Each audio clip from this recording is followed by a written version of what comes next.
Happy Tuesday, you guys. My name is Amanda. I also go by Ketoginja. I've lost over 100 pounds on the keto diet, and I've been maintaining that weight loss for almost 3 years. Today, I am doing a dessert. Kind of a cool situation too, because it's a collaboration with my friends over at Black Sheep Keto. Black Sheep Keto, it's an Instagram, a really amazing website, and also a killer YouTube channel. Really beautiful, easy, low-carb, keto-friendly recipes that are creative. And one of the reasons why I love them so much, they seem to have the same outlook on food that we do, where it should be super delicious, in addition to being really healthy and sugar-free. So for today's collaboration with Black Sheep Keto, we're basically doing, you cook one of mine, I'll cook one of yours. So his collab video will be him cooking fat kid broccoli, I believe, and I am going to make his keto-friendly fudge. I am so excited about this recipe. I had been stalking it on Instagram since I think like the holiday time, and I have yet to make it. So this is going to be both experimental and also collaboration, because I really do enjoy doing collaborations with other YouTubes and other keto people. It really helps us to kind of network as a community and also just keep things really interesting. So let me show you what you're gonna need to make the fudge, and then we'll get started. I do want to mention, I am going to leave a link to this original recipe down below. There is a couple of ingredients that I had to change, nothing crazy, but it's only because I didn't have them on hand. And as I'm going through the recipe, I will show you what I mean. But the original link will be down below. Please go click it. Show them some love at Black Sheep Keto and tell them that Ketoginja sent ya. Here's what you need for the fudge. You will need 2 cups of heavy whipping cream, 1.5 teaspoons of, okay, here, this needs an explanation. His recipe calls for 1.5 teaspoons of liquid stevia. I believe he uses the plain stevia sweet drops. I do not have any liquid sweetener on hand because it's just not my flavor preference. And I also want mine to be super sweet. So I'm going to be using 2 tablespoons of an erythritol blend for my sweetener. But you could definitely happily use less sweetener and a liquid. So let's get back to the business. 2 tablespoons of this erythritol blend. Then I have a 1/4 teaspoon of pink Himalayan salt, a 1/2 cup of chopped walnuts, 1 bag of Lolli's semi-sweet chocolate chips. I didn't have Lolli's on hand, but I have these, which are the Bake Believe chips. These are also a stevia sweetened chip, and they melt really well, so I'm using these in place of Lolli's, which is what the original recipe calls for. How easy is this, right? Just a handful of ingredients. I have my saucepan turned to medium-low heat, and before it even starts to warm up, I'm going to add the 2 cups of heavy cream, the sweetener, and the pink salt. A whisk is going to be your friend in this scenario. Heated heavy cream really enjoys a whisk. So now what we're going to do is we're going to allow this mixture to come to a boil. And it's gonna start to bubble up. Just keep stirring. Once this starts to boil and simmer, we're basically going to let it simmer for around 25 minutes. We're gonna go in and stir it every couple of minutes. So I will pop in with you guys and show you the process of what this looks like as it starts to simmer, but we're basically just gonna stir it every couple of minutes and set the timer for around 25 minutes. While you're waiting for your heavy cream mixture to start simmering, go ahead and line an 8x8 baking dish with parchment paper. You can see it's starting to boil and simmer, so we're just going to keep stirring it. Let it boil, then let it sit for a couple minutes and stir again. You don't want to walk away from this though, you definitely want to hang out in the general area. Got about 10 minutes left. Basically what we are waiting for is for this mixture to reduce by half. It's mesmerizing to watch it bubble. My little sweetened condensed milk mixture is just about ready. So while it's finishing up, I'm gonna continue to stir it, and then I'm gonna melt down my chocolate chips on a double boiler. A double boiler is basically a very small pot of water with a heat-friendly bowl on top. And as these start to melt, you just continuously stir like a maniac. The steam from the pot below is what's gonna melt the chocolate. This is my favorite way to melt chocolate. I don't like to melt it in the microwave because my microwave kind of sucks, to be honest. Okay, my condensed milk mixture took a little bit less than the 20 minutes because I really do feel like my cooktop runs a little on the hot side. So I'm gonna go ahead and take this off the heat. I'm gonna put it in another bowl and let it just kind of sit for a couple of minutes while I am waiting for my chocolate to melt. Isn't this beautiful? Man. I've got my beautiful sweetened condensed milk, if you will, mixture sitting over here on the counter while my chocolate is melting. Now, double boiler chocolate has a little bit of a learning curve. You really have to keep moving the chocolate around while it heats or it will seize up. So don't overheat your chocolate, just keep at it, keep slowly stirring.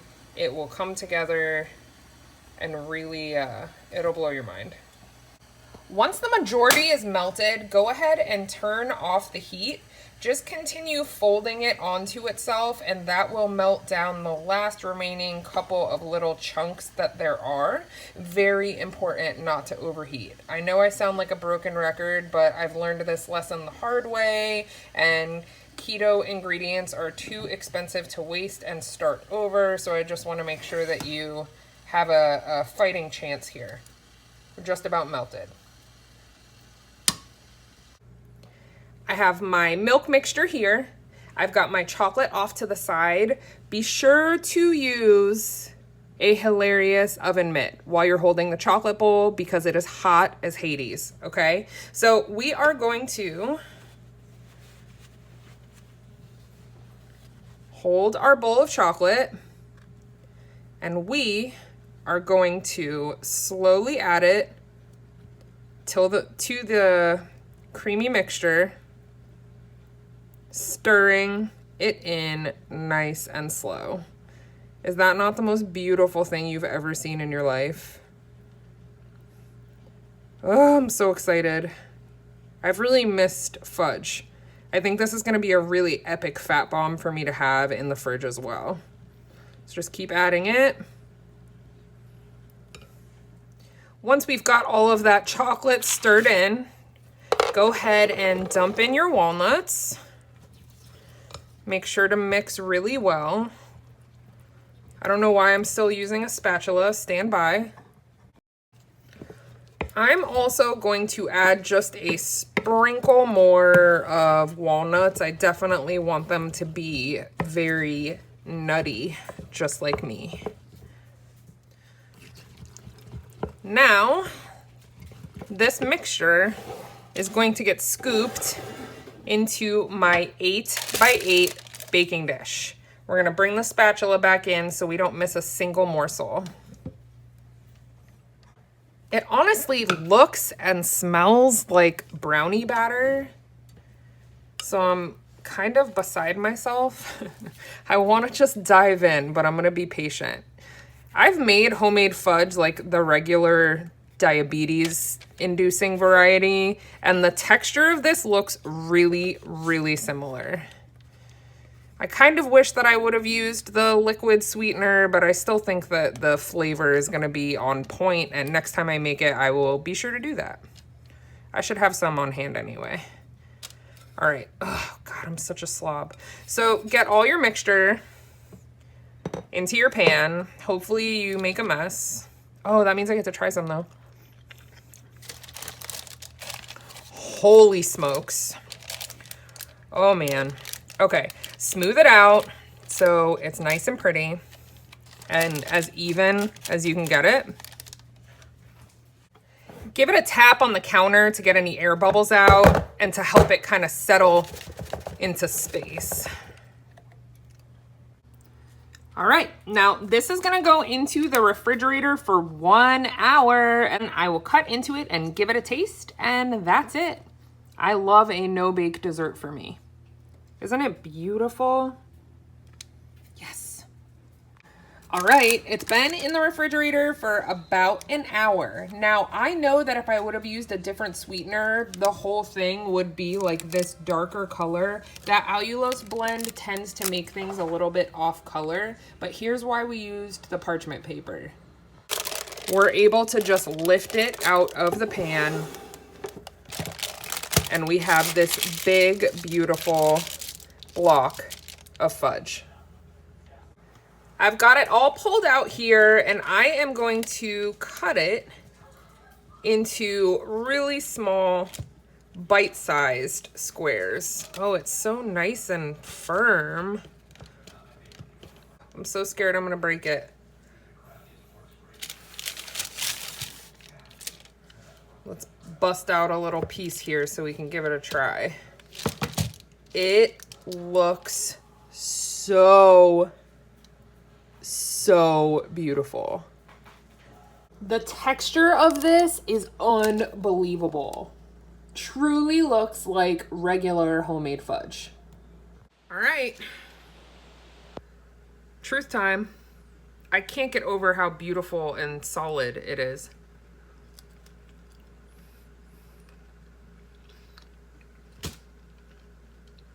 Oh my God. Okay. Wow. Wow.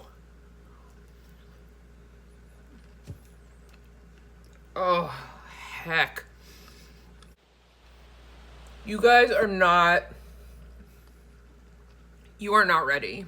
You are not ready for how yummy and delicious and rich this is. It doesn't taste like a sugar-free fudge. It tastes like fudge that your grandma made. Unbelievably good. 10 out of 10, would recommend. Absolutely make this fudge. I am smitten. This is absolutely delicious. It will be in regular rotation in our house for sure. There's so many different ways that you could mix it up as well. You could add peanut butter to it. You could add coconut to it. You could change up the nuts that you use in it. It was so incredibly easy. Make it. It's unreal. Now I have to try not to eat it all. I can't stop eating it. Oh my God. I will go ahead and leave the link to the full recipe down below. I cannot wait to hear what you guys think of it. Be sure to head on over to Black Sheep Keto's YouTube channel. Give him a subscribe, a thumbs up, check out his collab video. I'm blown away. I knew it was gonna be good just because it looked so dang good, but you guys, I really wish that I would have made this for Christmas. I don't even have words. It's that good. Scout's honor. Make the fudge. You're gonna love it. If you're new here, welcome. I hope you'll consider sticking around. We do a lot of really family-friendly keto and low-carb dishes. That's what we do here. I love you all. I hope you have an absolutely amazing day. Don't forget to run on over to Facebook and like our Ketoginja page on Facebook, and also join the Ketoginja Kitchen Facebook group. A lot of really amazing humans in there. I'll see you really soon. Make the fudge. Oh, make the fudge.